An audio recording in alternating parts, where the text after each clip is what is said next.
লোহাগড়ার নলদিতে শহীদ রাষ্ট্রপতি জিয়াউর রহমানের ৪৫তম শাহাদাত বার্ষিকী পালিত।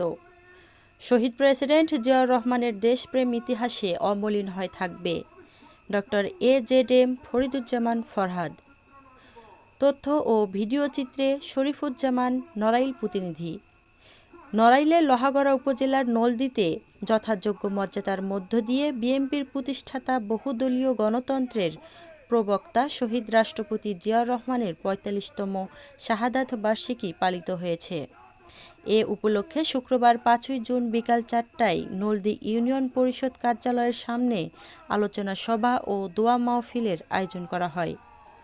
উক্ত আলোচনা ও দোয়া অনুষ্ঠানে নলদী ইউনিয়ন বিএনপির সভাপতি মোহাম্মদ জিল্লুর রহমানের সভাপতিত্বে ও হবখালী ইউনিয়ন বিএনপির সাবেক আহ্বায়ক রিয়াজুল ইসলাম টিংকুর সঞ্চালনায় অনুষ্ঠিত আলোচনা সভায় প্রধান অতিথি হিসেবে বক্তব্য রাখেন বিএনপির কেন্দ্রীয় নেতা ও বাংলাদেশ সুপ্রিম কোর্টের সিনিয়র আইনজীবী ডক্টর AZM ফরিদুজ্জামান ফরহাদ।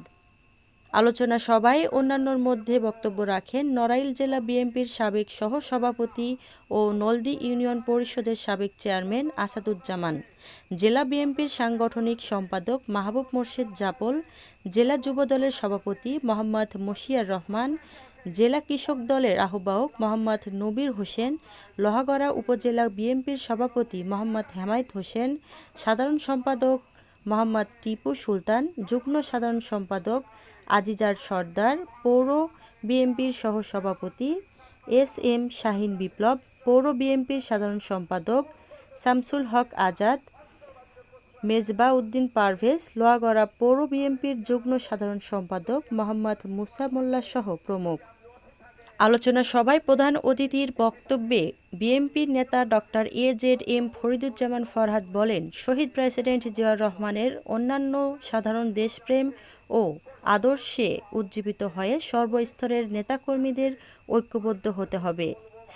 স্বৈরাচার ও দুঃশাসনের বিরুদ্ধে রুখে দাঁড়িয়ে দলের চেয়ারম্যান তারেক রহমানের নেতৃত্বে দেশ গড়ার কাজে নেতাকর্মীদের আত্মনিয়োগ করতে হবে।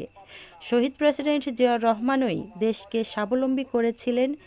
সার্কের স্বপ্নদ্রষ্টা জিয়াউর রহমান, তিনি কৃষি খাতকে সমৃদ্ধ করতে সারা দেশে খাল খনন কর্মসূচি হাতে নিয়েছিলেন। তারই ধারাবাহিকতায় তিনি নড়াইলের লোহাগড়া উপজেলার নলদী এসে খাল খনন করেছিলেন। তারই সুযোগ্য উত্তরসূরি বর্তমান প্রধানমন্ত্রী তারেক রহমান দেশের বিভিন্ন স্থানে কৃষি ক্ষেত্রে উন্নয়নের জন্য 2021 সালে যেভাবে ভোট দিয়ে নির্বাচন করেছেন, এইবারও সেইভাবে ভোট দিয়ে নির্বাচন করেন। ইনশাআল্লাহ এই আসাদুজ্জামান আপনাদের চেয়ারম্যান হবে। জামান মানে নলদী, নলদী মানে জামান। এই জামান আপনারা সবাই তো চেনেন, একে ভোট দিবেন তো ইনশাআল্লাহ। আপনাদের ভোটে জামান নির্বাচিত হবে। সংগ্রামী ভাইরা আমার,